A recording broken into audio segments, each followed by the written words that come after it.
తండ్రి అయిన దేవునికి నా హృదయపూర్వక నిండు స్తోత్రాలు చెల్లిస్తూ చేరువచ్చిన ప్రియులందరికీ ఈ కార్యక్రమాన్ని వీక్షిస్తున్న మరి సహోదరులకును ప్రభువైన యేసుక్రీస్తు నామమున శుభాలు వందనాలు తెలియజేస్తూ ప్రార్థన చేసుకుని వాక్య పరిచయలకు వెళ్దాం.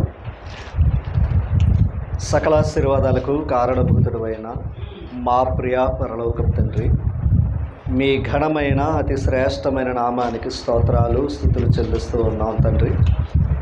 ఈ దినం మీ సన్నిధిలో ఉండి మిమ్మల్ని ఆరాధించుటకు గణపరచుటకు మాకిచ్చిన యోగ్యతను బట్టి మీకు కృతజ్ఞతలు చెల్లిస్తూ ఉన్నాం.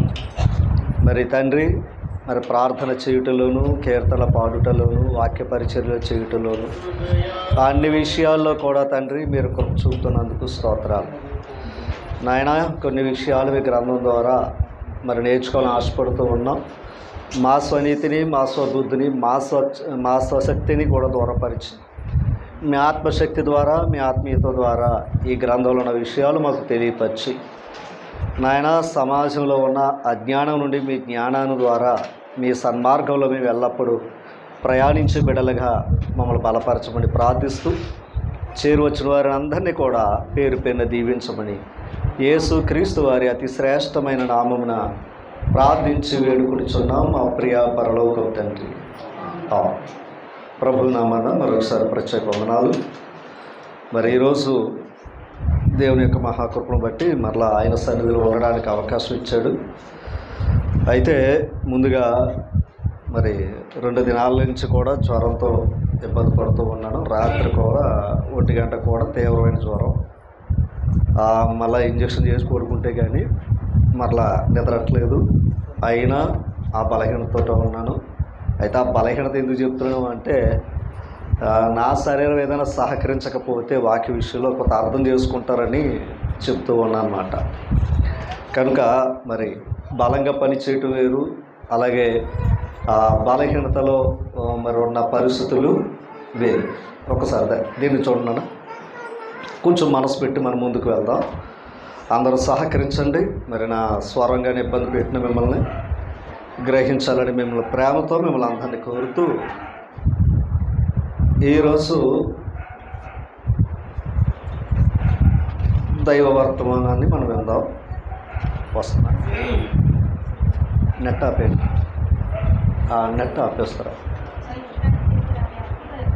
వైఫ్ ఉంది ఎవరికైనా? పైన మాకు సిగ్నల్ పనిచేస్తారు.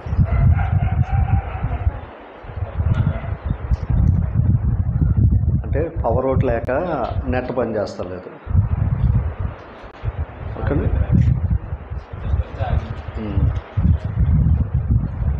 అమ్మా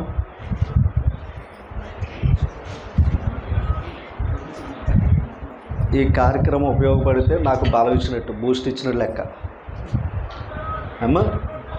ఎందుకంటే ఇది అనేకులు చూస్తున్నారు, అనేకులకి వింటున్నారు.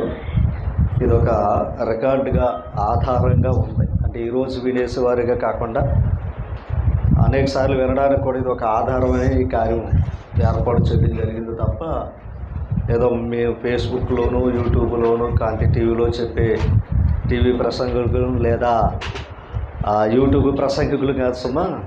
దేవుని వర్తమానం చెప్పే ప్రసంగం. అంటే కాలాన్ని బట్టి కూడా మనం టెక్నాలజీ వాడుకుంటే మంచిది, దేవుని పని కోసం సుమా, అంత తప్ప మరొకటి ఏమీ కాదు. ఓకేనా? సెట్ అయింది కదా? అంటే నన్ను వెళ్ళమంటే వెళ్తాను.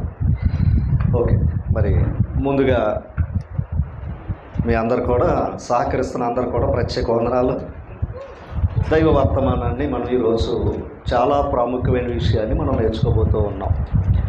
చాలా చాలా చాలా ప్రాముఖ్యమైన విషయాన్ని మనం నేర్చుకోబోతూ ఉన్నాం.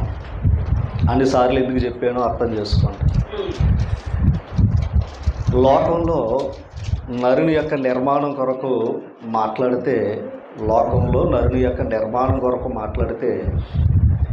నరుడు ఎక్కడి నుంచి పుట్టాడు అన్నదే సరైన ఆధారం ఉండదు, సరైన నిజం ఉండదు. కథలు చెప్పటం లేదా కల్పిత కథలుగా మలచటం జరిగింది. అందుకని నరుడు ఎక్కడ పుట్టాడో లోకానికి తెలియదు. అందుకు చార్లెస్ డార్విన్ గారు ఏమన్నాడు, మనుషుడు ఎక్కడి నుంచి వచ్చాడు అన్నాడు, కోతు నుంచి వచ్చాడు. అంటే మనుషుడు కోత అవుతాడా అన్నది కూడా మనుషులకి ఆలోచన లేదు.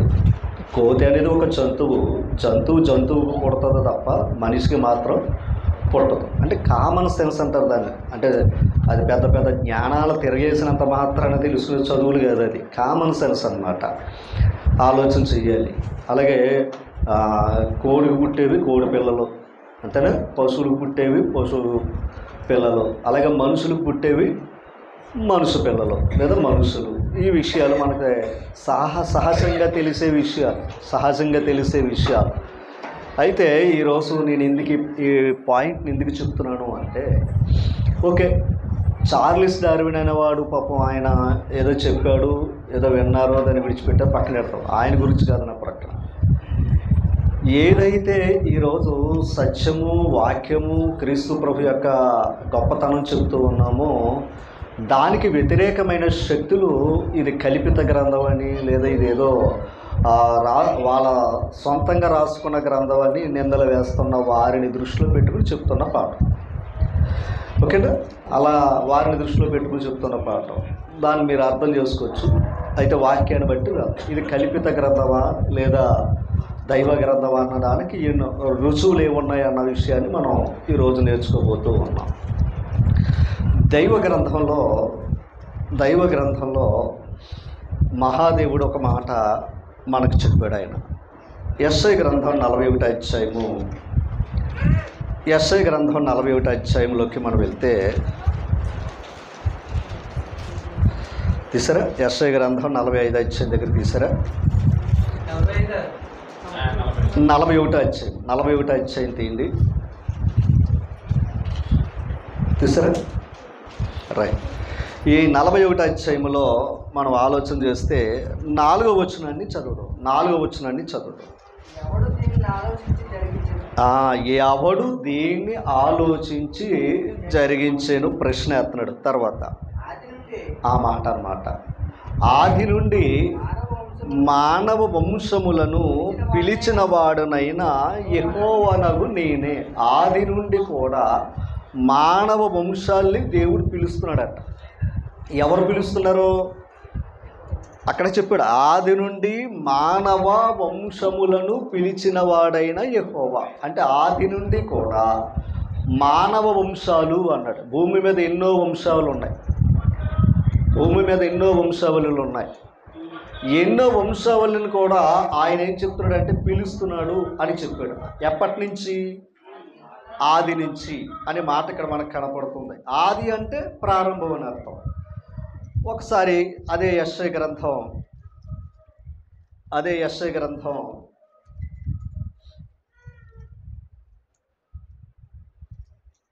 45వ అధ్యాయము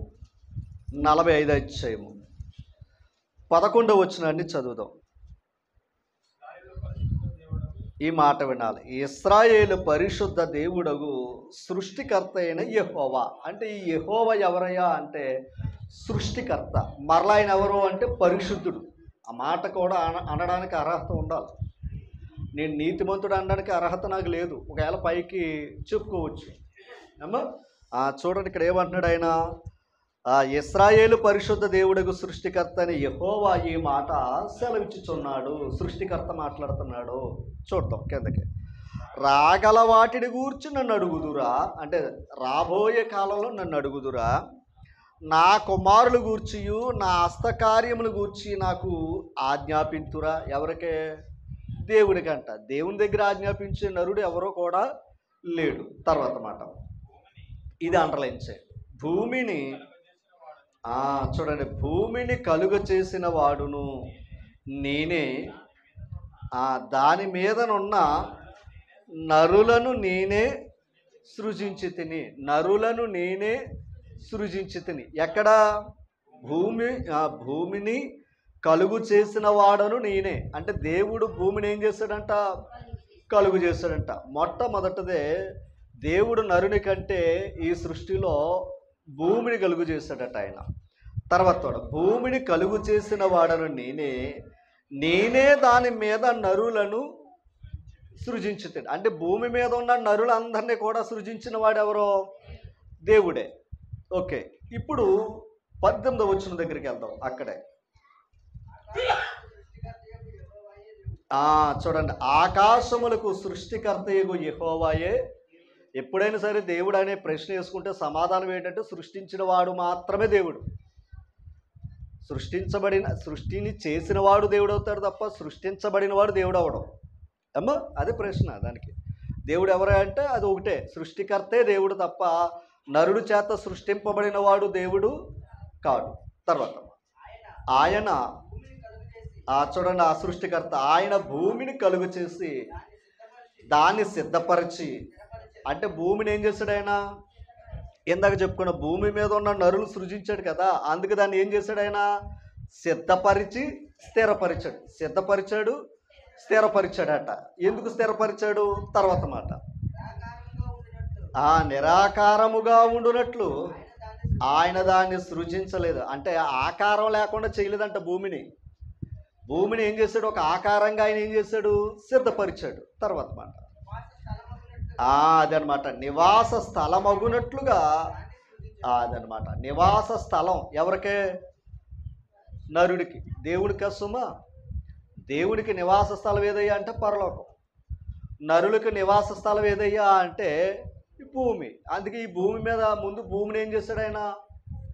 అందుకే ముందు స్థలాన్ని సిద్ధపరిచాడు, తర్వాత నరులు సృజించాడు ఆయన. ముందు స్థలాన్ని సిద్ధపరిచాడు, దేన్ని? భూమిని. తర్వాత ఎవరు సృజించాడు ఆయన? ఆది. అంటే ఇప్పుడు వీడు ఎక్కడ నివసించాలి? అంతేగాని చంద్రమండలంలో లేదా సూర్యమండలంలో లేదా మరొక మండలంలోను మరొక గ్రహాల మీద నరుడు బ్రతికే అవకాశం అది కథ. ఓకేనా? అది కథ తప్ప అది నిజం మాత్రం లేదు. ఎందుకంటే ఎందుకు వీడు ఇక్కడ నివాసయోగ్యంగా ఉన్నాడో అనడానికి కారణాలు నేను మరలా వివరిస్తాను. ఒకసారి ఆది కాండం దగ్గరికి వెళ్దాం.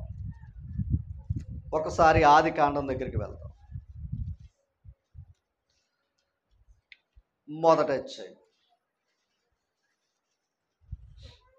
ఆది కాండం మొదట అధ్యాయం తీసరే.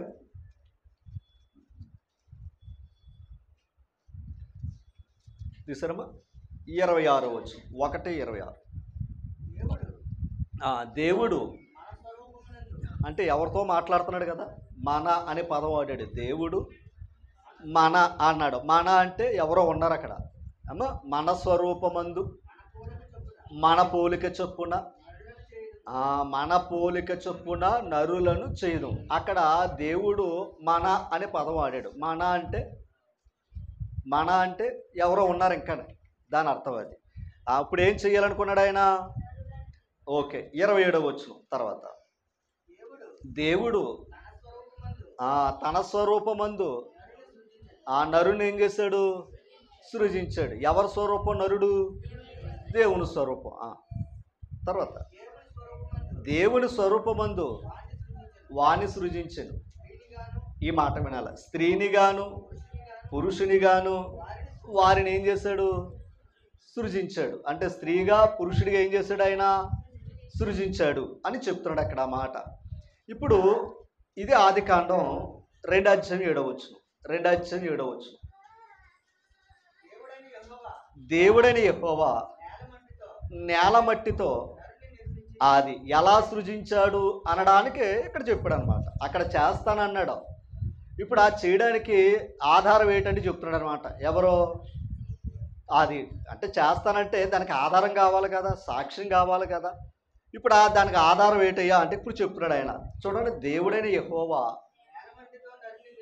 ఆ నేల మట్టితో నరుని నిర్మించి వాని నాసికారంధ్రముల జీవవాయువును వదగా ఆ నరుడు ఏం పొందాడంట అంటే ముందు మట్టిని చేశాడంట ఆయన స్వహస్తాలతో. ముందు ఏం చేశాడంటే దేవుడు సృష్టికర్త, అది మర్చిపోద్దు. దేవుడు సృష్టికర్త గనక నరుడిని ఏం చేశాడు? సృష్టించాడు. ఎలాగా? ఎందుకని? మొదట ఎక్కడి నుంచి? భూమిని చేశాడు. అంటే ఈ భూమిలోంచి మట్టి తీసి ఏం చేశాడు ఆయన? ఓ రూపాన్ని ఇచ్చాడట. ఈ రూపాన్ని ఇచ్చే వాటిలో ఏమీ లేదు, జీవం లేదు. అప్పుడు ఆయన ఏం చేశాడు? జీవవాయువు ఊదగా నరుడేమయ్యాడు? రైట్, నరుడులో ఉన్నది జీవాత్మ. ఆ జీవాత్మను అనుగ్రహించిన వాడు పరమాత్మ. ఓకేనా? అంటే జీవాత్మను సృజించిన వాడు ఎవరయ్యా అంటే పరమాత్ముడు మాత్రమే అని చెప్తున్నా ఇక్కడ దైవగ్రంథం. ఓకే, జీవాత్మలు కలిగిన వారు అందరూ ఎలా ఉన్నారు? పురుషుడిగా స్త్రీగానే ఉన్నారు. అర్థమైంది మీకు ఏదన్నా? పురుషుడిగా స్త్రీగా మాత్రమే ఉన్నారు. ఎవరో? జీవాత్మ కలిగిన వారు. మరి పశువులు పక్షులు కూడా చేశాడు ఆయన. అవి కలుగునుగాక అంటే కలిగిని, కానీ వాటిలో ఏమి లేవు. ఇలా ఆత్మను ఊదలేదంట ఆయన. ఇలా ఆత్మను ఊదలేదంట. ఇంతక ఆ ఊదిన ఆత్మే దేవుని స్వరూపం. ఆ ఊదిన ఆత్మే దేవుని స్వరూపం. ఓకేనా? అందుకు దేవుని స్వరూపం లోపలెట్టాడట ఆయన. పైన ఏం చేశాడు ఆయన? మట్టిని చేశాడు. అందుకే మట్టి ఏమైపోతుంది? మట్టిలోకి వెళ్ళిపోతుంది. కానీ ఆత్మ ఎక్కడికి వెళ్తుంది? అదనమాట. ఇది దేవుని యొక్క ఏర్పాటు. దేవుని యొక్క ఏర్పాటు. ఇది కొన్ని విషయాలు మనం ఆలోచన చేద్దాం. ఒకసారి నిర్గమకాండం 4వ అధ్యాయం. నిర్గమకాండం 4వ అధ్యాయం 10వ వచనం లేదా 11వ వచనం దగ్గరకు వచ్చేద్దాం. చూడండి, ఇక్కడ ఏంటయ్యా అంటే మోషే గారిని దేవుని పనికి ఆయన పిలుచుకుంటే ఆయన ఏమన్నాడంటే, నాకు నాలిక మాంద్యము గలవాడిని కనుక నేను వెళ్ళలేనయ్యా, నేను స్పష్టంగా మాట్లాడలేను అని అన్నాడు ఆయన. ఎవరో? మోషే గారు. అంతే కదా? చెప్పండి, అంతేనా కదా? అంటే ఆయన ఏమన్నాడు? నేను ఆ పని చేయడం నాకు కరెక్ట్గా కాదు. కానీ మోషే గారు యొక్క నీతి ఏంటో దేవుని తెలుసు. ఎందుకంటే సమస్తాన్ని విడిచిపెట్టాడు ఆయన. ఎవరో? మోషే గారు. ఆ విడిచిపెట్టిందే కనపడ్డది. అందుకే మీకు గత కాలం విషయం చెప్పాను. ఎవరో? సారెపతి పేద విధవరా ఏం చేసింది? రేపటి దినం గురించి మానేసి ఈరోజు ఆ దేవుని యొక్క మాటకి ఏం చేసింది?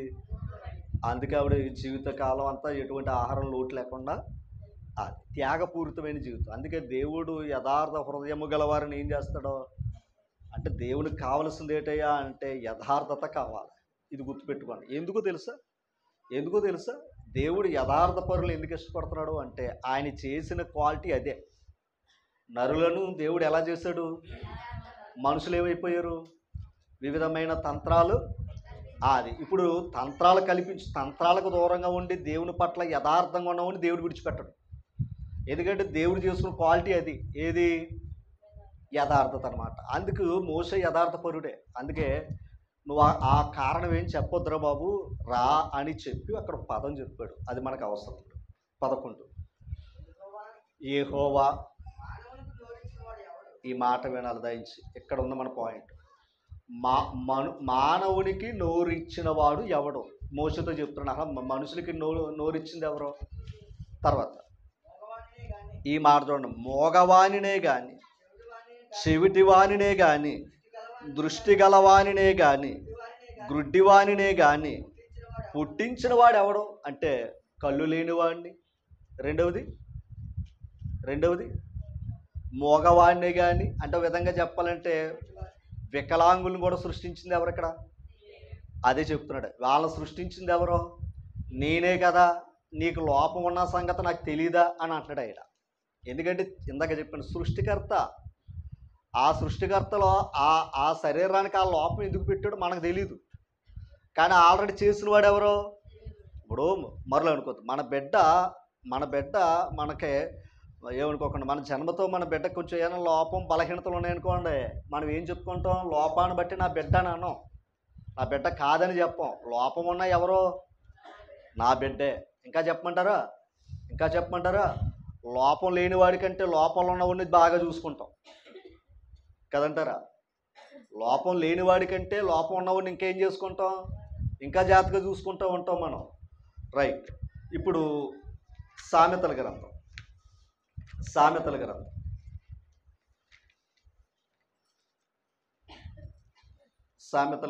తీసారా?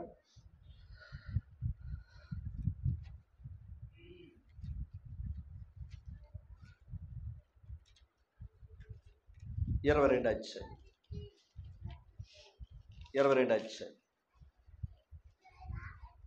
మొదటి వచనం, రెండవ వచనం దగ్గరకు వచ్చాం. ఐశ్వర్యవంతులను దరిద్రులను కలిసి ఉంది. ఐశ్వర్యవంతులు ఉన్నారంట, దరిద్రులు ఉన్నారంట. తర్వాత వారందరినీ కలుగు చేసిన వాడు చాలా జాగ్రత్తగా వినాలి. ఇందాక నిర్గమకాండంలో ఏమన్నాడు? గుడ్డివారిని, మ్రోగవారిని, లోపాలతో ఉన్నవారిని సృజించిన వాడు ఎవరో నేనే అన్నాడు ఆయన. ఓకేనా? రెండవది, ధనవంతుల్ని, దరిద్రులను సృజించిన వారిని కూడా ఎవరో నేనే అన్నాడు. యోహాను సువార్త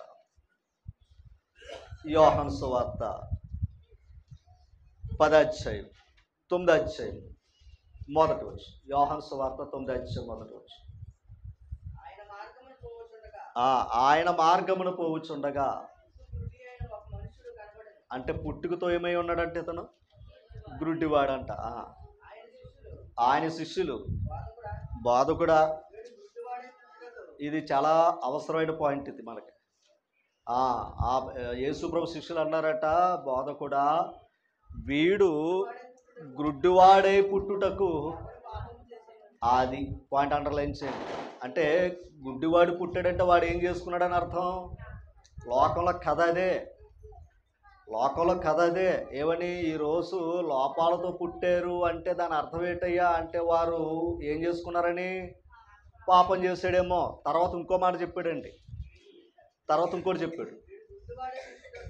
వీడు చూడండి, గుడ్డివాడై పుట్టుటకు ఎవడు పాపము చేసెను, వీడి కన్నవారా. ఇద్దరు ప్రశ్న వచ్చింది. అంటే వీడు ఆల్రెడీ ఏమై ఉన్నాడో గుడ్డితనంతో ఉన్నాడు కనుక ఒకవేళ వీడి చేసుకున్న పాపాన్ని బట్టి గుడ్డివాడయ్యాడా, లేదా ఈ గుడ్డివాడిగా పుట్టినందుకు తల్లిదండ్రులు ఏదన్నా పాపం చేస్తే ఆ పాపం వీడి మీద పడ్డదా అని అడిగారట. ఓకేనా? విషయం అర్థమవుతుందా? మనం కూడా లోకంలో ఏమంటారో, ఆడు దరిద్రిగా పుట్టాడంటే గర్జనంలో చేసుకున్న పాపం మంచి తేలిగ్గా వదిలేస్తారు. మన వాళ్ళందరూ కూడా చాలా తేలిగ్గా చెప్పారంటే ఏంటయ్యా అంటే దానికి అదే ఆధారాలు లేనప్పుడు ఏదో చెప్పాలి. ఎందుకంటే మన జీవితాలు ప్రారంభమైందే అబద్ధమైన కథలతోటే, నిజాలతో ఎప్పుడు ప్రారంభించాలి మన జీవితం. చందమామ రావే, జాబిల్లి రావే అని మొదలెట్టారు మనకి.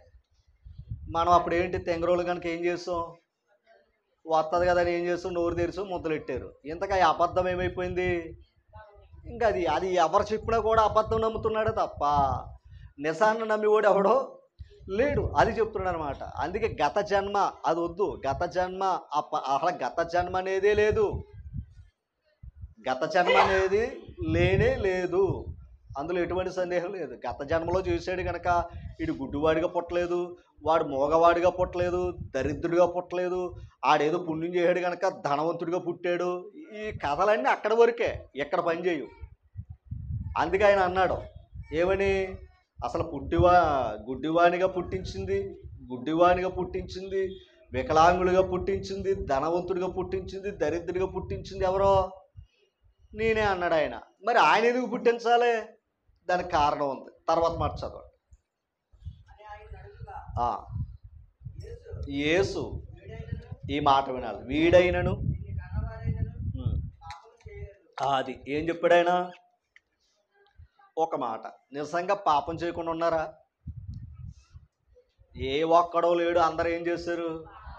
కానీ వీడు గుడ్డివాడిగా పుట్టడానికి పాపం చేయలేదు. వీళ్ళు మనుషుడి వ్యక్తిగతమైన పాపాలు ఉన్నాయి, కానీ వీడు పుట్టుక గురించి కలిగిన పాపం కాదు.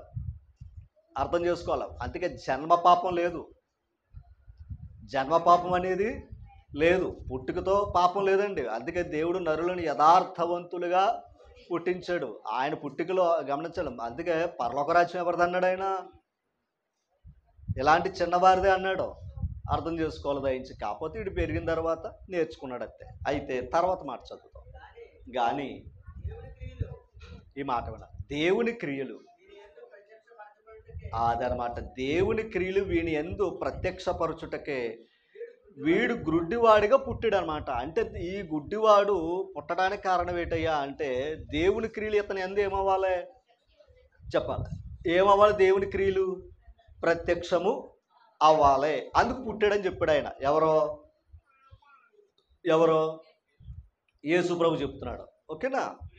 ఏంటా క్రియలు అని ఆలోచన చేస్తే 9వ అధ్యాయము 39 వచ్చిన చదవండి. 9:39.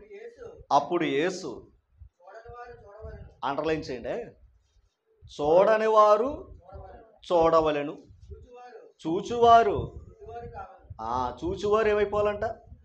గురుడివారు అవ్వాలంట. చూసేవాడేమో గురుడివాడు అవ్వాలంట, చూడని వాడేమో చూపు పొందాలట.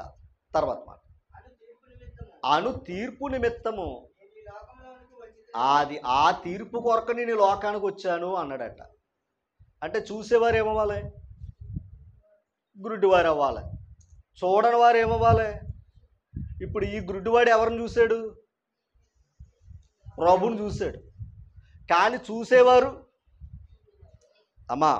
చూసేవారు ఆ చూసేవారు ఏమవుతున్నారు?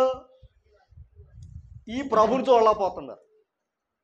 ఈ ప్రభుని చూడలేకపోతున్నారు. చూపించడం చూడలేకపోతున్నారు. చూపు లేనోడు చూపించడం చూశాడు. అంటే సృష్టికర్తను చూశారు. పాయింట్ అర్థం చేసుకోవాలి. ఇప్పుడు దాన్ని వివరిస్తున్నాను. మోగవారినే కానీ, రెండవది గురుడి వారినే కానీ చేసిన వాడు ఎవరో? దేవుడే. ఓకేనా? చెప్పాడు అక్కడ. తర్వాత ధనవంతులు కానీ దరిద్రులు చేసిన వాడు ఎవరో? దేవుడే. ఇప్పుడు లోకం అందంగా కనబడినవాడిని గౌరవిస్తుంది తప్ప బలహీన ఎప్పుడు కూడా గౌరవించదు. అంతేనా? అందంగా ఇప్పుడు నిజంగా పెళ్లి సంబంధాలు ఏం కావాలి మనకి? అంతే. తర్వాత అది మొత్తం జీవితం సర్వనాశనం అయిపోయినా పర్లేదు కాదు మనం. ఎందుకంటే మనుషులు కనుక, అందుకే మనం నమ్మిందే. అందుకే మనం పై రూపాన్ని చూస్తాం, కానీ దేవుడు చూసేది ఏంటి? అది. ఇప్పుడు ఒక విషయం చెప్తున్నా. ఇప్పుడు అక్కడ మోగవాడి చేత ఏం చేయించాడు ఆయన? అది ఆయన పవర్ తెలియాలంటే ఇది ఏమవ్వాలి? మోగవాడు అవుతేనే మాట్లాడాలి. నోరున్నవాడితో మాట్లాడితే ఆయన గొప్పతనం ఏముంది? ఆయన గొప్పతనం తెలియాలి అంటే మోగవాడి చేత మాట్లాడించాలి. రెండోది గుడ్డివాడి చేత ఏం చేయించాడు ఆయన? చూపించాడు. పాయింట్ అర్థం చేసుకోవాలి. ఇది ఒక విషయం చెప్తున్నాను. ఇక్కడ ధనవంతుడు దరిద్రుడి గురించి మనం నేర్చుకున్నాం కదా ఇందాక. ధనవంతుడిని దరిద్రం చేసిన వాడు ఎవరు? రైట్. ఇప్పుడు మనకి లోకసువార్త 16 అధ్యాయంలోకి వెళ్తే అక్కడ ధనవంతుడు కనబడతాడు, దరిద్రుడు కనబడతాడు. కనపడినప్పుడు చాలా జాగ్రత్తగా వినాలి. పరలోకానికి వెళ్ళే ధనాన్ని ఏమో దరిద్రుడు సంపాదించుకున్నాడు భూమి మీద ఉండగా. భూమి మీద క్షయమగు ధనాన్ని సంపాదించుకుని ఏమైపోయాడు? పాతాళానికి వెళ్ళిపోయాడు. ఇప్పుడు దరిద్రుడు గొప్పోడో ధనవంతుడు గొప్పోడో దేవుని దృష్టిలో? అది. ఇప్పుడు కళ్ళు ఉన్నవాడు ఏం చూస్తున్నాడు? దేవుని చూస్తలేదు. అందుకే మీ కనులుండి చూడక, చెవులుండి వినక, హృదయం ఉండి కూడా ఏం చేయలేకపోతున్నారో. మరి అలాంటి వాళ్ళు ఎంతమంది ఉంటే ఏం సుఖమైనా? అందుకని వారినేమో గమనించాలి. అంటే దేవుని తెలుసుకోవటంలో దేవుడు ఏర్పాటు చేశాడు. మనుషులు ఏమనుకున్నారంటే వీడేమో లోపంతో పుట్టాడు కనుక వీడు ఏదో పాపాలు చేసుకున్నాడని పాపంతో చూస్తాం మొదలెట్టారు. కానీ దేవుడు వారిని బట్టి చేస్తున్న కార్యాలను బట్టి చూసేవారు లేరు. ఎందుకంటే ఈ గుడ్డివాడు కూడా చూపించిన తల్లిదండ్రులు కూడా భయపడ్డారంట. ఎవరికే? ప్రజలకే.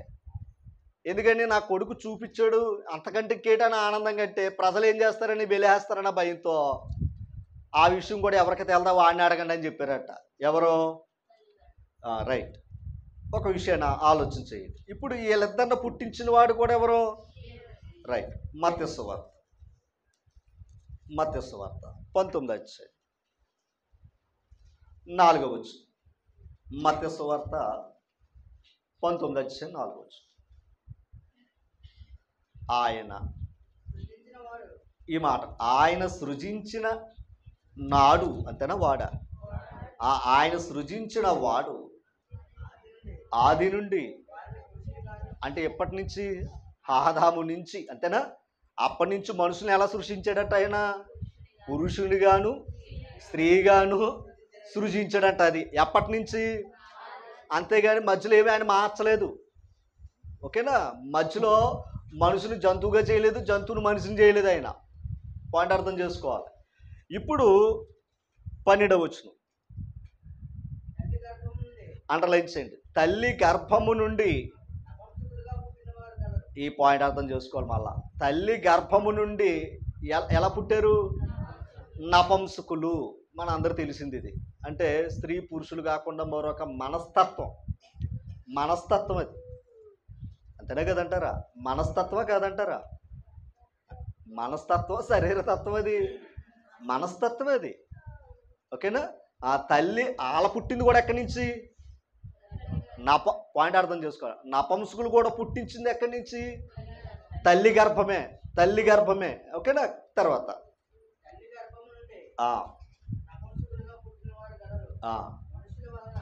అందుకు వాళ్ళ సమాజానికి ఏమవుతున్నారు?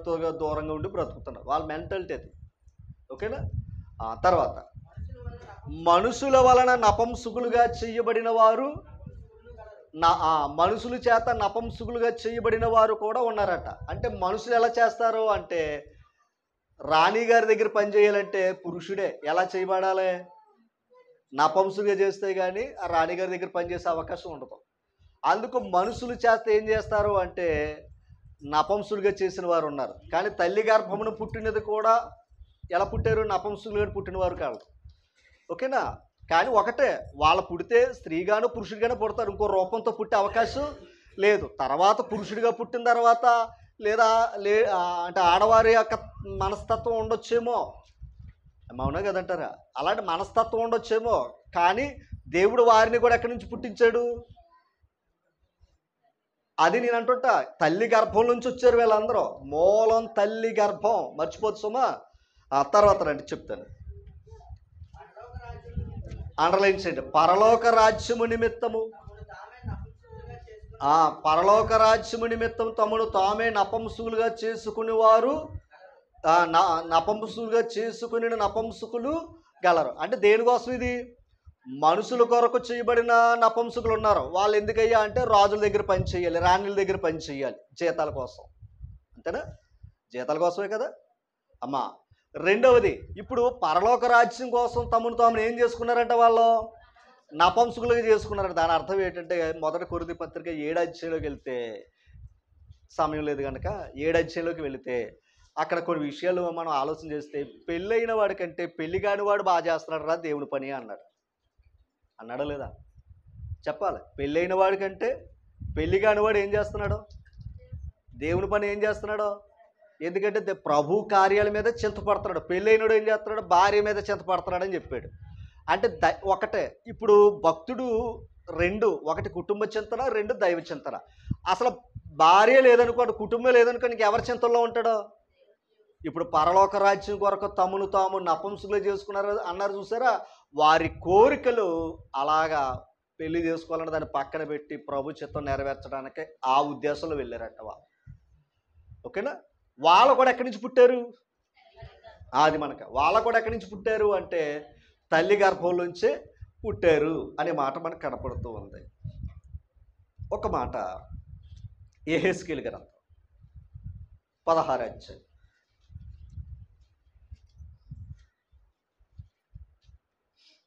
యెహెజ్కేలు గ్రంథం 16వ అధ్యాయం 4వ వచనం చదవండి. మనసు పెట్టాలి, పాయింట్కి వస్తున్నాం. తీసారా? చూడండి. నీ జనన విధము చూడగా నీవు పుట్టిన నాడు నీ నాభి సూత్రము కొయ్యబడలేదు, శుభ్రమగుటకు నీళ్లతో కడగబడలేదు, వారు నీకు ఉప్పు రాయకపోయిరి, బట్ట చుట్టకపోయిరి. బిడ్డ పుట్టగానే ఆ కాలంలో మెడిసిన్ ఏదైనా ఉందంటే ఉప్పే. ఏమో ఆ కాలంలో ఉన్న మెడిసిన్ ఏదైనా ఉందంటే ఉప్పే. ఓకే, ఇప్పుడైతే మనం శానిటైజర్ రాసేస్తాం. సరే, దాన్ని పక్కనెట్టండి. ఇక్కడ ఒక జనన విధానం గురించి మాట్లాడుతున్నాడు, మనుషుల పుట్టు గురించి మాట్లాడుతున్నాడు. అక్కడ ఒక పదం ఆడాడు, మీరు దాన్ని ఏదైనా గమనించారా? అక్కడ ఒక పదం ఆడాడు, దాన్ని ఏదైనా మీరు గమనించారా? 4వ వచనం, నీ జనన విధానం చూడగా నీవు పుట్టిన నాడు, తర్వాత మాట కావాలి నాకు, నీ నాభి సూత్రము కొయ్యబడలేదు. దాని అర్థం ఏంటి చెప్పాలి? మనందరూ తెలిసిందే, పేగు. అంతేనా? నాభి సూత్రం అంటే ఏంటి? పేగనా? పేగుని ఏం చెయ్యాలి అంటే గమనించాలి. నరులకు నివాసయోగ్యం భూమే. నరులకు నివాసయోగ్యం ఏది? భూమే. అంటే ఇక్కడ బ్రతకాలి అంటే దేవుడు ఏమిచ్చాడు? భూమిని ఇచ్చాడు. కానీ నరుడు పుట్టాలి అంటే తల్లి గర్భమే. నరుడు పుట్టాలి అంటే ఎక్కడ? ఇప్పుడు పాయింట్ అర్థం. ఇప్పుడు తల్లి గర్భంలోకి వెళ్ళిన వీడు ఎవరో? నరుడు అక్కడ నాభి సూత్రం గురించి ఎందుకు మాట్లాడాను తెలుసా? ఆ నాభి సూత్రం ద్వారా తల్లి ద్వారా వీడికి ఆహారాన్ని వెళ్తుంది. ఎక్కడ? బిడ్డకే. అంతేనా కదంటారా? అమ్మా తప్పుగా చెప్తున్నా అమ్మా అమ్మా పాయింట్ అర్థం చేసుకోవాలి. అంటే అంటే ఇప్పుడు తల్లికి తిన ఆహారం అంతా ఎలాగెళ్తుంది? బిడ్డకి అంతే కదా అంటున్నారు. ఇప్పుడు రాగడ పేగుని ఏం చేస్తున్నారు? కట్ చేస్తున్నారు. పాయింట్ అర్థం చేసుకోవాలి. అంటే ఇప్పుడు తల్లి గర్భమున పడినది మొదలుకొని అనే మాట ఉంటుంది దైవ గ్రంథంలో. ఓకేనా? అక్కడ కూడా తల్లి ద్వారా ఆహారాన్ని ఇచ్చింది ఎవరో? దేవుడే. పాయింట్ అర్థం చేద్దాం. ఆ బిడ్డ మరలా తల్లి ఒడిలోకి వచ్చిన తర్వాత కూడా మళ్ళీ పాలతో కూడా తల్లి నుండి ఆహారం వాడు పొందుతున్నాడు. అవునా కదంటారా? ఇప్పుడు అంటే తల్లి గర్భము నుండి బయటికి రాగానే వీడు నాభి సూత్రాన్ని ఏం చెయ్యాలి? కట్ చేయాలి, శుభ్రం చెయ్యాలి. నేను అనేది ఏంటంటే మనుషుడు పుట్టాలి అంటే తల్లి గర్భమే ఆధారం. ఆ తర్వాత వాడు బయటకు వచ్చడానికి ఆ నాభి సూత్రాన్ని ఏం చెయ్యాలి? ఎందుకు ఈ విషయాలు అన్నిసార్లు ఎందుకు గుచ్చుతున్నానంటే, నరుడు గాల్లోంచి పుట్ల, ఓకేనా, జంతువుల నుంచి పుట్ల, లేదా బియ్యం డబ్బాలోంచి రాలా. అర్థమవుద్దని చెప్తున్నాను నేను. అంతకంటే వివరణకి వెళ్తే పాపం కుదురు ఉండదు వాళ్ళకి. అర్థమైందండి? అలాగే పశువులకి మనుషులు పుట్టినవారు మనుషులు కాదు. పాయింట్ అర్థం చేసుకోవాలి. అది లోకంలో ఉన్న కథ. లోకంలో ఉన్న కథ. జంతువు జంతువే, పశువు పశువే. మహాదేవుని యొక్క కృప ఏంటయ్యా అంటే, ప్రతీది ఆయన సృష్టించినప్పుడు సృష్టిలో మరలా వాటి జాతి విత్తనములు అనే పదం వాడాడు. అంటే వాటి ప్రోడక్ట్ అంతా కూడా మళ్ళీ ఎందులో పెట్టేశాడు? ఆ విత్తనములు ఇచ్చి చెట్లోనే పెట్టేశాడు అంట. అంటే మళ్ళీ ఏమవ్వాలి? ఇప్పుడు చేపను తింటున్నాం అనుకోండి, ఆల్రెడీ చేపలో ఏం పెట్టేశాడు ఆయన? మళ్ళీ శనెట్టాడు. అంటే పిల్లలకే. అంటే మనం ఒక్క చేప తింటున్నాం, ఎన్ని చేపలు వస్తున్నాయి? ఒక్క ఫలమే తింటున్నాం, ఎన్ని ఫలాలు వస్తున్నాయి? అలాగే ఆదాము నుండి అవ్వమ్మ నుండి వారిని ఆశీర్వదించి వారిని దీవించడే ఇప్పుడు ఈ భూమి మీద ఉన్న సమస్త మానవ జాతి కూడా ఆ ఒక్క మనిషి నుండే వచ్చారు. ఆ ఒక్క మనుషులు వీళ్ళందరినీ పెట్టాడట. అవునా కదంటారా? వీళ్ళందరినీ కూడా ఏం చేశాడు? పెట్టాడట. వీళ్ళందరినీ పెడితే ఎవరో? దేవుడు. అందుకు ఆయన ఏం చేశాడు? ఆశీర్వదించాడు. మీరు ఫలించి భూమి మీద విస్తరించండి అన్నాడు. ఇంకొక పాయింట్, దేవుని యొక్క కృప ఏంటయ్యా అంటే, సారా గర్భం ఏమైంది? సారా గర్భం ఏమైంది? వృద్ధాప్యంలో ఉంది. ఆ వృద్ధాప్యంలో ఉన్న గర్భాన్ని కూడా ఏం చేశాడు ఆయన? తెరిచాడంట. ఓ మాట ఇంకా రోమపత్రులు అంటాడు, స్త్రీ ధర్మము నిలిచిపోయిందంట. అర్థమైందండి? స్త్రీ ధర్మం ఏమైంది? నిలిచిపోయింది. దాని అర్థం వివరించక్కర్లా. అంటే నిలిచిపోయినా, బిడ్డలు పుట్టడానికి అవకాశం లేకపోయినా ఆకాశం నుంచి వస్తాడని అనలేదు ఆయన. మరలా మృతతుల్యమైన గర్భంలోంచి ఎవరినిచ్చాడు ఆయన? ఎందుకు తెలుసా? ఈ బిడ్డ పుట్టాలంటే మళ్ళీ ఎక్కడ రావాలి? ఆ మృతతుల్యమైన గర్భంలోంచి నరుడికి మరలా పుట్టాలి. ఎందుకంటే ఇంకో చోట పుట్టే అవకాశం లేదు. ఓకేనా? విషయం అర్థమవుతుందా? ఈ విషయాలు మీకు అన్నిసార్లు క్లుప్తంగా ఎందుకు చెప్తున్నానంటే చాలా జాగ్రత్తగా వినాలి. లోకంలో ఒక సంఘటన మీకు చూపిస్తాను. దానియేలు గ్రంథం 2వ అధ్యాయం. దానియేలు గ్రంథం 2వ అధ్యాయము 2వ వచనం. ఒకసారి తీసారా అమ్మా? తీసారా? అందరు తీసి చెప్తారు. 31వ వచనం చదవండి. 31వ వచనం.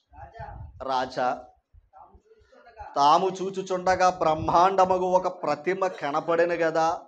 ఈ గొప్ప ప్రతిమ మహాప్రకాశమును భయంకరమైన రూపమును గలదై తమరి ఎదుట నిలబడ్డదంట. ఒక మహాబ్రహ్మాండమైన ప్రతిమ అంట. ఆ ప్రతిమ రాజుగారికి కనపడ్డదంట. రాజుగారి ఎదురుగుంటూ ఉందంట. ఏంటది?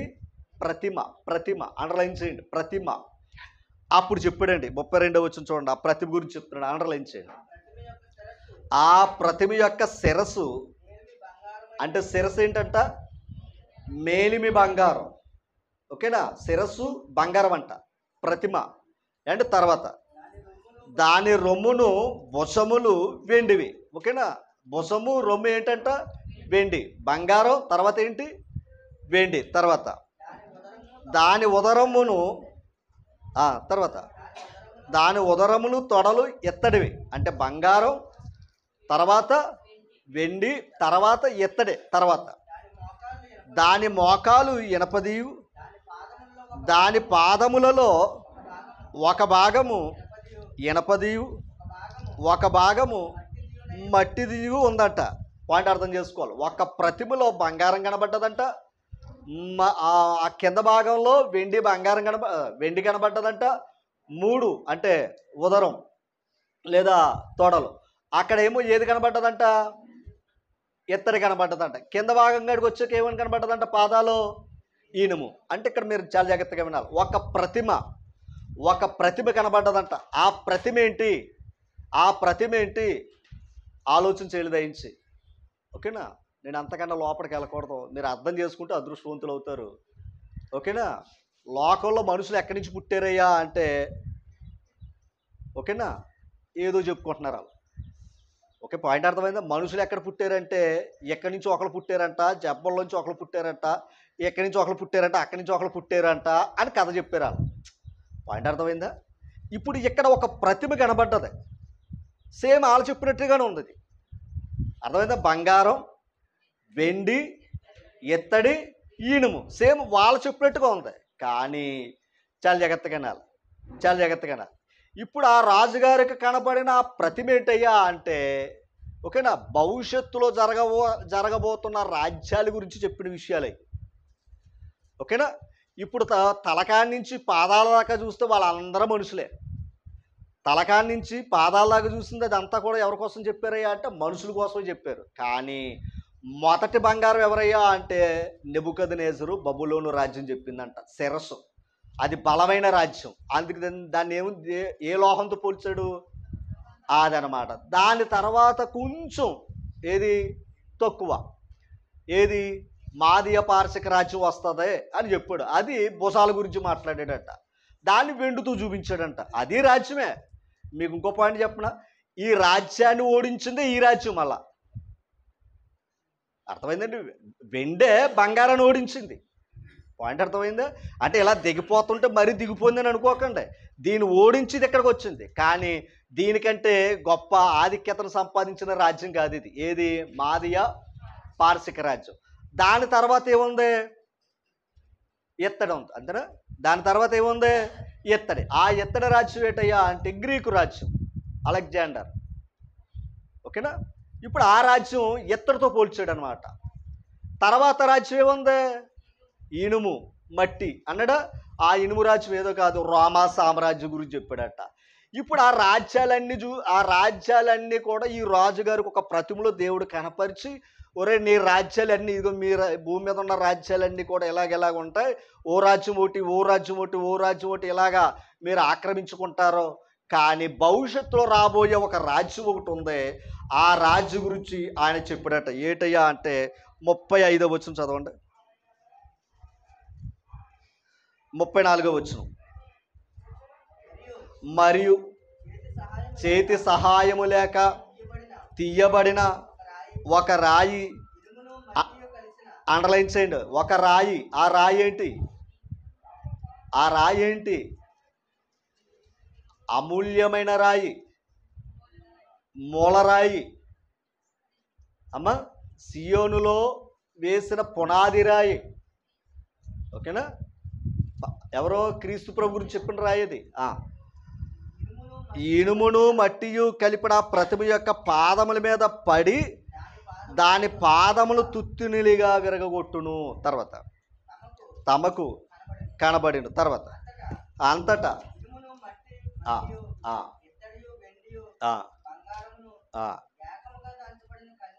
పాయింట్ అర్థమైంది. ఇనుము, మట్టియు, ఇత్తడి, వెండి, బంగారం ఏకముగా దంచబడిన కళ్ళెములోను చెత్తవలి కాగా వాటి స్థలము ఎచ్చట దొరకకుండా గాలి వాటిని కొట్టుకుని, ఇప్పుడు ఈ రాజ్యాలన్నీ ఏమైపోయినాయి చెప్పండి? అది అడ్రస్ లేదంట. ఎవరి రాజ్యం వచ్చింది ఇప్పుడు? ఆ తర్వాత చెప్పాడు అక్కడ. అంటే రాయి ఏం చేసిందంట? ఏది అలా రాయి బంగారాన్ని విరగొడుతుందా? వెండిని విరగొడుతుందా? ఎత్తడిని విరగొట్టగలదా? ఇనుముని విరగొట్టగలదా? కానీ రాయి ఏం చేసిందంట? విరగొట్ట. అంటే ఆ రాజ్యాలన్నీ ఏం చేసింది? విరగొట్టిందంట. దాని అర్థం ఏంటి? ఆ రాజ్యాలన్నీ కూల చేసిందంట. ఎవరి రాజ్యం? క్రీస్తు ప్రభు యొక్క రాజ్యం. తర్వాత ఆ సర్వభూతలమంతా ఏది? ఆ రాయి ఏమైందంట? చెప్పండి. ఆ రాయి ఏమైందంట? మహాపర్వతమైంది. అందుకే ఆ క్రీస్తు రాజ్యం ప్రపంచమంతా వ్యాపించింది. ప్రపంచమంతా కూడా క్రీస్తు ప్రభు రాజ్యం ఏమైంది? ఎప్పుడో 2000 సంవత్సరాల క్రితం నుంచి ఎప్పటి వరకు కూడా ఏదో ఉంది? క్రీస్తు రాజ్యం ఉంది. ఆ రాజ్యంలో మనం ఏమై ఉన్నాం? రాజ్య నివాసులుగా ఉండే భాగ్యాన్ని దేవుడిచ్చాడు. ఇప్పుడు ఆ ప్రతిమ ఏమైంది? చెప్పాలి. ఆ ప్రతిమ ఏమైంది? విరగొట్టబడ్డది. ఒకసారి కొరింథీ పత్రిక 15 అధ్యాయం. మొదటి కొరింథీ పత్రిక 15 అధ్యాయం.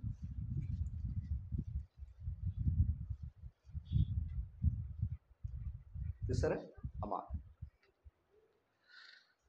45 వచ్చు.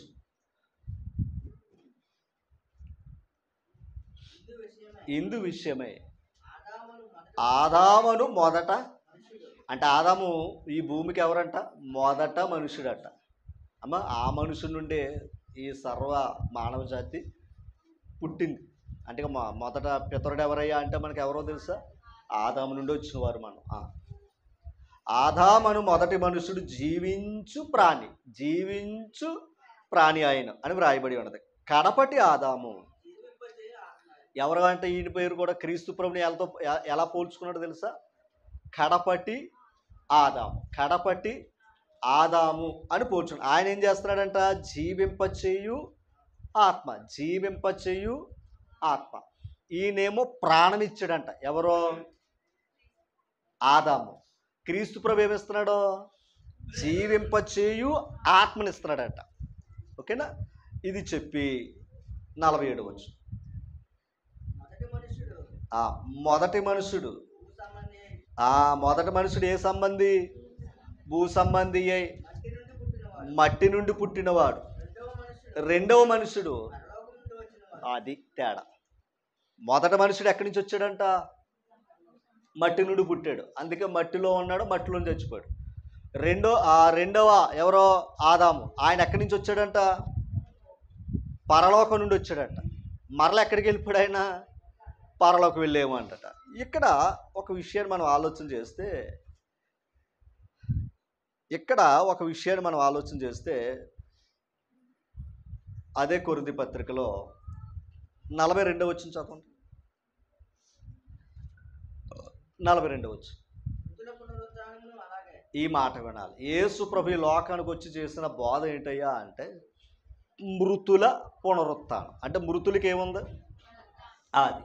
కానీ లోకానికి తెలిసింది ఏంటయ్యా అంటే మనుషులు చచ్చిపోతాం అంతే. ఇంకో విషయం ఏం తెలిసిందయ్యా అంటే గత కాలంలో చచ్చిపోయాం కనుక ఈ జన్మలో బతికేమనుకుంటున్నారు. అంతే కదా మనుషులు. ఆ తర్వాత శరీరము పాయింట్ అండర్లైన్ చేయండి. శరీరాన్ని ఎలా విత్తబడాలంట? అమ్మా, శరీరాన్ని ఎలా విత్తామంట? క్షయము. అంటే ఇది ఎప్పటికి కూడా ఏమైపోద్ది? క్షయం అంటే పాడైపోయేది. అదనమాట. అంటే మృతుల పునరుత్థానం అనే మాటకు అర్థం ఏంటంటే నువ్వు శరీరంతో ఉండగా దాన్ని ఏం చెయ్యాలి? నువ్వేం చెయ్యాలి? విత్తాలి. 37 వచ్చు, 36 వచ్చును. 36 వచ్చును అక్కడ. ఓ అవివేకి, నీవు విత్తినది అది. నువ్వు విత్తినది ఏమవ్వాలి? నువ్వు విత్తేది ఏమవ్వాలి? చావాలి. చచ్చితేనే కానీ నువ్వు విత్తేది చస్తే కానీ అది ఏమవ్వదు, మళ్ళా బ్రతికింపబడదు. ఆ తర్వాత నీవు విత్తు దానిని చూడగా అది గోధుమ గింజ అయినను సరే, మరి ఏ గింజ అయినను సరే, వట్టి గింజనే విత్తుచున్నావు కానీ పుట్టబో శరీరమును అదనమాట. పుట్టబో శరీరాన్ని విత్తామా? లేదు. ఏ విత్తం? గింజను విత్తం. కానీ పుట్టబో శరీరం ఎవరిస్తారో? దేవుడు ఇస్తాడు. అలాగే ఇందాకేం చెప్పాడు ఇక్కడ 42వ వచనంలో ఏమన్నాడు? శరీరము క్షయమైనదిగా విత్తబడి అక్షయమైనదిగా లేపబడును. అంటే ఇప్పుడు మనం ఈ శరీరాన్ని ఏం చేయమన్నాడు ఆయన? ఈ శరీరాన్ని ఏం చెయ్యాలి? క్షయమైపోయేదే. కానీ ఏం చేయాలి? క్రీస్తు ప్రభులు ఏం చేసుకోవాలి? విత్తుకోవాలి. అర్థమైందండి? క్రీస్తు ప్రభులు ఏం చేసుకోవాలి? విత్తుకోవాలి. ఒక పాయింట్, మొదట ఆదాము కడపట ఆదాము అన్నడా లేదా? అన్నడా లేదా? ఆదాములో ఉన్న గింజలే కదా మనం. చెప్పండి అమ్మా, ఆదాములోంచి వచ్చిన గింజలవే కదా. అంటే దేవుడు ఆదాములు మనల్ని అందరినీ ఏం చేశాడు? పుట్టించాడు. ఆ గింజలు అక్కడ ఎట్టేసాడు. అంతేనా? ఇప్పుడు మృతుల పునరుత్థానం అన్నాడు కదా. ఇప్పుడు ఆ రెండవ ఆదాం ఎవరో? క్రీస్తు ప్రభు. ఇప్పుడు ఈ శరీరం ఏంటి? క్షయమైపోతుంది.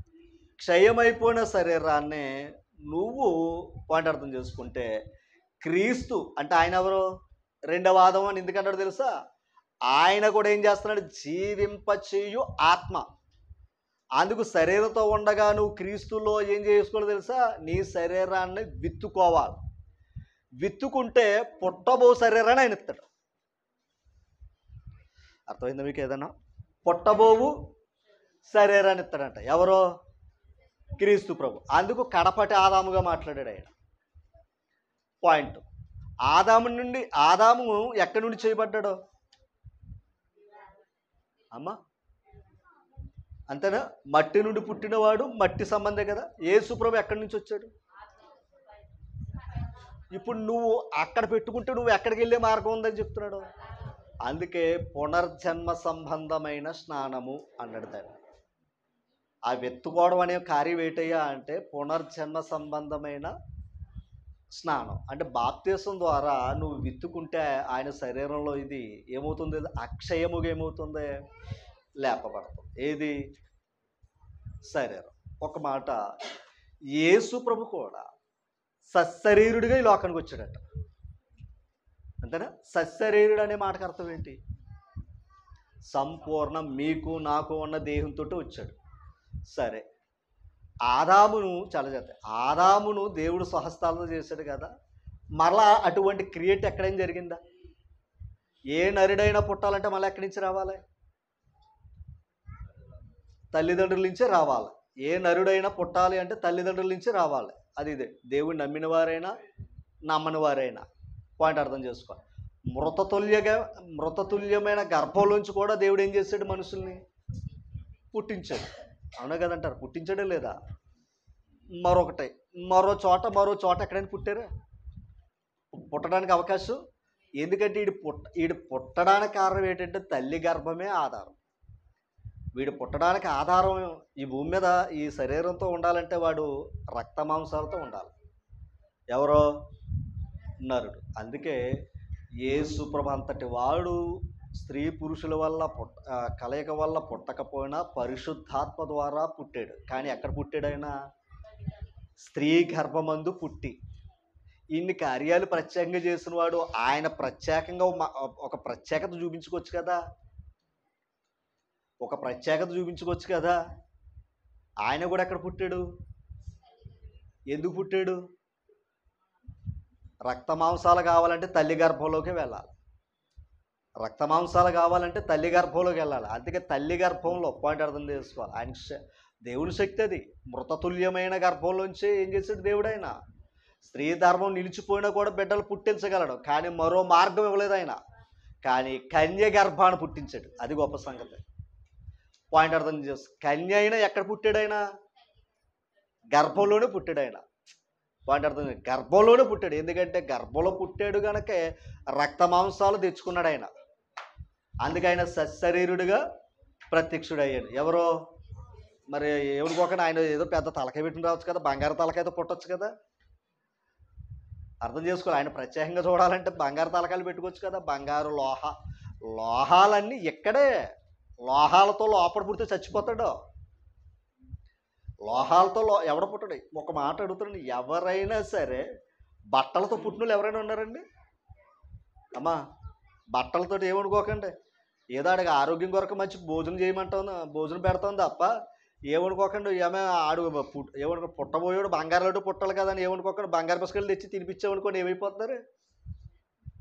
మరి అంతే కదా, బంగారం లాంటి పుట్టాలని కూడా బంగారం వేసేస్తేనే లోపల కానే కాదు. కానీ లోపల నుంచి బంగారంతో పుట్టినోడు లేడు, వెండితో పుట్టినోడు లేదు, దేనితో పుట్టినోడు. కానీ కథల పుస్తకాల్లో ఉంటాయి. అర్థమైంది మీకు? కథల పుస్తకాల్లో ఏముంటుంది? ఏదైనా రాసేసుకోవచ్చు, ఏదైనా రాసేసుకోవచ్చు. కథ నా ఇష్టం కనుక ఏదైనా రాసేస్తాను నేను. అందుకే మనుషుడు ఎక్కడ పుట్టాడు? బియ్యంకొండలో పుట్టాడు అంటాను నేను. నా కథ అది, నా ఇష్టం అది. బియ్యంకొండలో పుట్టాడు, లేదా నా పాదాల్లో పుట్టాడు. ఈ కథ ఇంతకే ఇప్పుడు మనం చదువుకున్నాం ఒక ప్రతిమ. ఆ ప్రతిమ దేనికి చూపించాడు? మనుషులకి ఇచ్చిన రాజ్యాలు. అవన్నీ కూడా, ఆ రాజ్యాలన్నీ కూడా ఎక్కడి నుంచి వచ్చారు చెప్పండి? ఆ ఒక్క మనుషుడైన ఆదాము నుండి.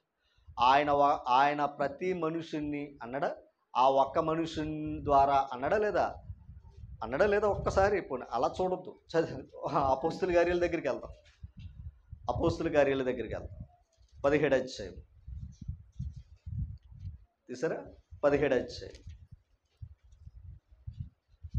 24. జగత్తును అందులో సమస్తం నిర్మించిన దేవుడు తానే ఆకాశమునకు భూమికి ప్రభువై ఉన్నందున హస్తకృతములైన ఆలయములోనే ఉండడం. అంటే మనుషులు కట్టుకున్న ఆలయంలోనే దేవుడు ఉండడంట అండి. ఈడు చేసిన రూపాలు ఆయన ఎలాగుంటాడో ప్రశ్నార్థకమైంది వాళ్ళకి. తర్వాత ఈ మాట్లాడు, ఆయన అందరికీ జీవమును ఊపిరిని సమస్తము దయచేవాడు గనుక తనకు ఏదైనా కొదువై ఉన్నట్టు మనుషుల చేతులతో సేవింపబడివాడు కాడు. తర్వాత 26. మరియు దాని అర్థం ఏంటి? యావత్ భూమి అంటే ఒక్కటే భూమి. ఇంకో భూమి ఉందా? లేదు. క్రైస్తవులు నచ్చని వారికైనా అందరూ కూడా బ్రతికే దేని మీద? భూమి మీద. యావత్ భూమి మీద. ఓకేనా? ఈ భూమి ఎందుకు చేశాడు ఆయన? నరులకు నివాస యోగ్యంగా చేశాడు ఆయన. అంతేనా? తర్వాత ఆయన ఒకని నుండి ప్రతి జాతి అంటే దేశాలు మనుషులను సృష్టించి వారు ఒకవేళ మనుషులు దేవుని తడువులాడు కనుక్కుంటారేమో అని దేవుడు అవకాశం ఇచ్చాడంట. ఎంతగా భూమి మీద ఉన్న ప్రతి మనుషులు ఎక్కడి నుంచి వచ్చారు? ఎంతగా ఆ మనిషిని చేసింది ఎవరో? దేవుడు. ఇది రుజువు, ఆధారాలు ఇవి అమ్మా. ఇది రుజువు, ఇది ఆధారాలు. యెషయా గ్రంథం 46 అధ్యాయం 10వ వచనం. 46:10.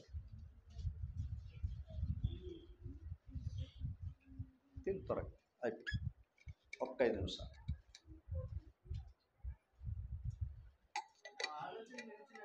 నా ఆలోచన నిలిచిననియు నా చిత్తమంతయు నెరవేర్చుకునేదనియు చెప్పుకొనుచు. అండర్లైన్ చేయండి. ఆది నుండి నేనే అక్కడ ఆగిపోవాలి. ఆది నుండి నేనే కలగబో వాటిని తెలియజేయుచున్నాను. కలగబోదాన్ని తెలియపరిచేది ఎవరు? దేవుడే. అమ్మా ఒక మాట, కన్య గర్భాన పుడతాడన్న సంగతి అప్పటికప్పుడు చెప్పాడా? ముందు నుంచి చెప్పాడా? యెషయా గ్రంథాలు అన్నాడా లేదా? అదనమాట. ఓకే, కిందకు వచ్చాను. పూర్వకాలము నుండి నేనే ఇంకా జరిగిన వాటిని తెలియపరుచుచున్నాను. పూర్వకాలములో ఉన్న సంగతులు కూడా ఏం చేస్తున్నాను అన్నాడు ఆయన. అంటే భవిష్యత్తులో సంగతులు చెప్పేవాడు ఆయనే, పూర్వకాలంలో జరిగే సంగతులు చెప్పేవాడు ఆయనే. ఇంతగా ఆ ఆది కాలంలో చెప్పే సంగతులు ఎలా చెప్పగలుగుతున్నాడో హబకు 1 అధ్యాయము 12వ వచనం.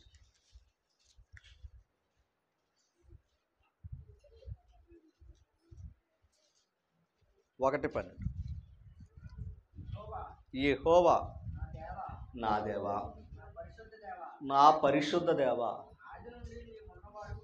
అది అర్థమైందా మీకు? దేవుడు ఎప్పటి నుంచి ఉన్నాడంట? అందుకే ఆయన ఉన్నాడు గనక, ఆయన కలుగు చేశాడు గనక ఆయన చెప్పగలడు.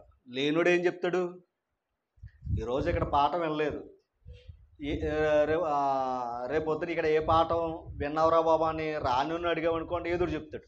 మొత్తం చెప్పక మానడం ఏదుడు చెప్తాడు. ఏం చెప్తాడు? లేనిది చెప్తాడు. ఎందుకని? లేడు గనక. అలాగే ఆదిలో ఉన్న దేవుడు మాత్రమే చెప్పగలడు, ఎందుకంటే ఆయన మాత్రమే సృష్టికర్త. మధ్యలో వచ్చిన వాళ్ళందరూ కూడా కథలు చెప్పుకుని వెళ్ళిపోవలసిందే తప్ప జరిగింది చెప్పలేరు, జరగబోయేది చెప్పలేరు. కానీ విచిత్రం ఏంటయ్యా అంటే మనుషులేమో జరిగింది జరగబోయి చెప్తానని రోడ్ల మీదకి వచ్చిన గ్యాగే చెప్పించుకుంటున్నారు. అది కర్మ ఏమ్మా. తర్వాత మాట చదవండి. చాలు పోనీ యోహాను సువార్త 1:1 చదవండి. యోహాను సువార్త 1:1.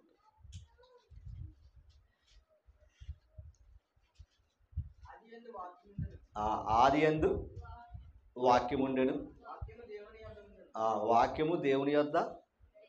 ఆదిలో ఏముంది? అది ఆ వాక్యమే కలిగి చేసింది.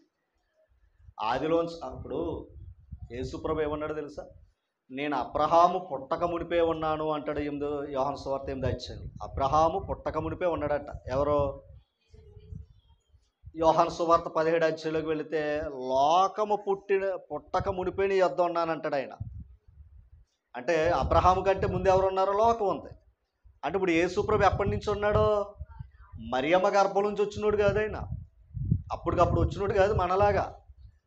మనకంటే ముందు ఉన్నవాడు ఆయన. అందుకే ఆదిలో ఉన్నవాడును, కలిగి ఉన్నదేది ఆయన లేకుండా కలగలేదు. అందుకే అబ్రహాము కంటే ముందు ఉన్నవాడును, లోకము పుట్టినది ముందున్నవాడును అని చెప్పుకొని వచ్చాడు ఆయన. ఓకేనా? అందుకే ఆయన ఏమై ఉన్నాడో? వాక్యమై ఉన్నాడు. ఎక్కడ? ఓకే, అపోస్తుల కార్యాలు 3వ అధ్యాయం.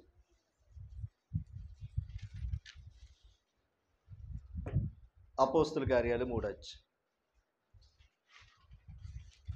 చూసారా? 21వ వచనం.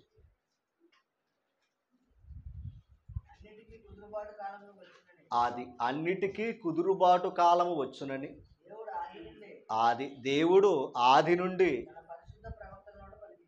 అంటే ఎప్పటి నుంచి చెప్తున్నాడు ఆయన? అన్నిటికీ కుదురుబాటు కాలాలు వస్తాయన్న సంగతి ఎప్పటి నుంచి చెప్తున్నాడు? ఆది నుండి కూడా ఏం చేస్తున్నాడు ఆయన? తన ప్రవక్తల ద్వారా ఏం చేస్తున్నాడో చెప్తున్నాడు. ఇంతకు ఆదిలో ఉన్న సంకల్పం ఏంటి? దశలోని పత్రిక 2వ పత్రిక 2వ అధ్యాయం 13వ వచనం.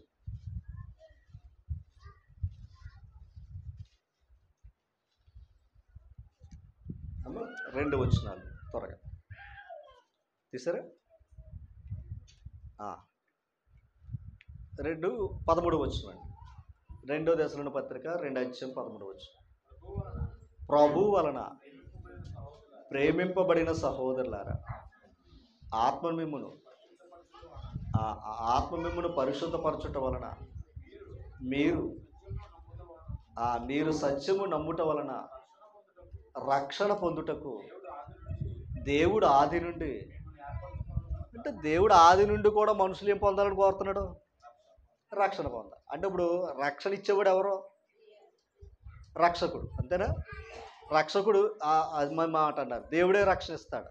ఇప్పుడు యేసుప్రభు పేరేంటండి? రక్షకుడు. అంటే మరియమ్మ గర్భం ద్వారా వచ్చినప్పుడైనా రక్షకుడు, అంతకుముందు రక్షకుడు కాదా? అందుకే పురాతన కాలము మొదలుకొని శాశ్వత కాలం వరకు ఆయన ఏమవుతూ వచ్చాడు? పాత నిబంధన కాలంలో రక్షించింది కూడా ఆయన. తమను వెంబడించిన ఆ బండ క్రీస్తే.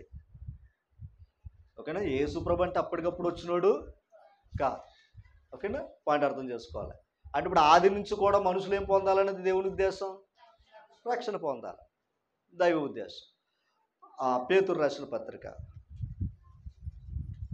1వ పత్రిక 2వ అధ్యాయం 22వ వచనం. 1వ అధ్యాయం 22వ వచనం. మీరు ఏ బేసం నుండి? క్షయము అంటే పాడైపోయే బేసం. ఆదాం ఏంటి? క్షయ బేసం. క్షయ బేసము నుండి కాక శాశ్వతమగు జీవము గల దేవుని వాక్యము మూలముగా అక్షయ బేసము నుండి పుట్టింపబడిన వారు గనుక. ఇప్పుడు 2 బేసాలు చెప్పాడండి. 2 బేసాలు. ఒకటి క్షయ బేసము, అనగా ఆదాము నుండి పుట్టిన బేసంలోంచి పుట్టాం. ఈ క్షయమైపోతే ఏమైపోద్ది?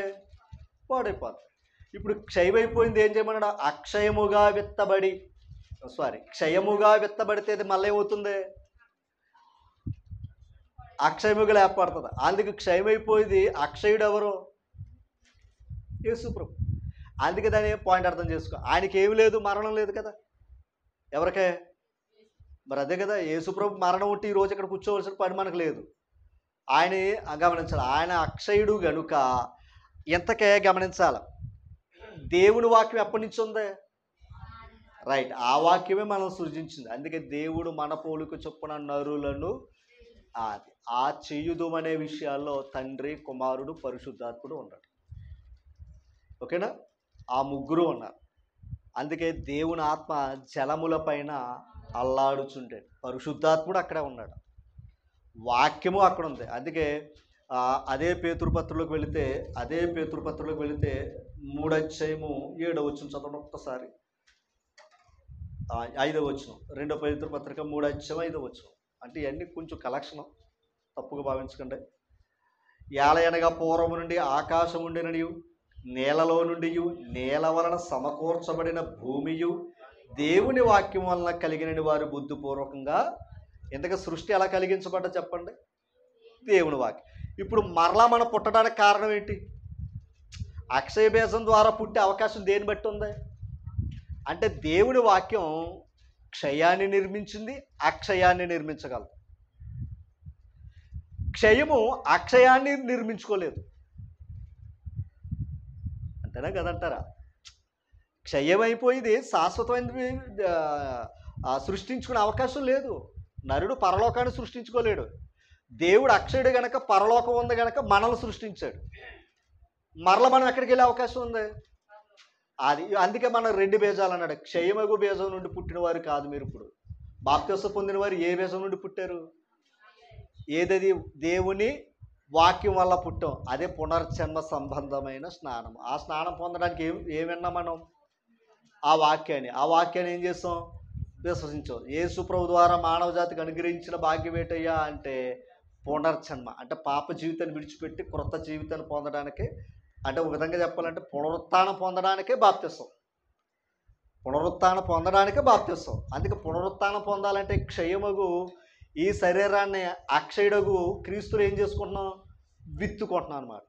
విత్తుకోవడం వల్ల ఈ శరీరం ఏమవుతుంది? మళ్ళా కొన్నాళ్ళు పాడైపోద్ది. కానీ విత్తుకున్నాం చూసారా, లోపల ఉన్న ఆత్మ అదేమవుతుంది? ఆత్మ ఎక్కడి నుంచి వచ్చింది? అందుకు పరలోకం వెళ్తుంది. అదే కానీ పాపం ఉందనుకోండి, మనం క్రీస్తు ప్రభులు విత్తుకునే అవకాశం మనకి లేదు. ఈ విత్తుకున్న పాపాలు ఉన్నా కూడా పరలోకి వెళ్ళే అవకాశం కూడా లేదు. అందుకు ఇక్కడ ఏ బీజం గురించి మాట్లాడుకున్నా మనం చెప్పండి, ముగించేస్తాను, త్వరగా చెప్పేస్తాను. క్షయమా అక్షయమా? దేవుడు క్షయమా అక్షయమా? ఓకే, అంటే అక్షయుడు కనుక అక్కడ ఉన్నాడు, క్షయుడు అయితే ఇక్కడ పోతాడు. అందుకే యేసు ప్రభు కూడా స్త్రీ గర్భాన్ని ఎందుకు పుట్టి సశరీరుడిగా ఎందుకు వచ్చాడు అంటే ఆయన కూడా మనలాంటి రక్త మాంసాలు గలవాడే. ఓకేనా? అందుకే ఆయన కూడా ఏం చేశారు? శుద్ధీకరణ ఆచారాలు చేశారా లేదా? 8వ రోజున ఏమనుకోకుండా ఆయన కూడా పేగు కట్ చేసుకుని ఉండాలి, అంతే కదా? మరి అమ్మ కడుపుల నుంచి వచ్చిన ప్రతివాడు కూడా పేగు ఏమవుతుంది? కట్ చేసుకోవాలి. ధర్మం అది ఇక్కడ. ఎందుకంటే వాడు బ్రతకాలంటే అదే అవసరం ఇక్కడ. సరే, ఇక్కడ విషయాన్ని కాదు, యేసు ప్రభువారు భూమి మీద ఉండగా ఆయన అక్షయగు వాక్యం కోసం చెబుతూ మంచి మాట అన్నాడు. అక్షయమై ధనాన్ని సంపాదించుకోమన్నాడు. ఎక్కడ? పరలోకంలో ఉండేది ఏ ధనం? అక్షయమగు ధనం. ఏడా ధనం? వాక్యమే. ఓకేనా? అక్షయమగు ఆహారం కొరకు కష్టపడండి అన్నాడా లేదా? అక్షయమగు పరలోకం. అందుకే వాడబారనది అక్షయమగు పరలోకంలో ఉందట మన స్వాస్థ్యం అన్నాడా లేదా? చెప్పండి అమ్మా. ఇంతకే ఆ అక్షయత ఎలాగొచ్చింది అంటే చెప్పరమాట చెప్పి నేను ముగించేస్తాను. తిమోతి 2వ పత్రిక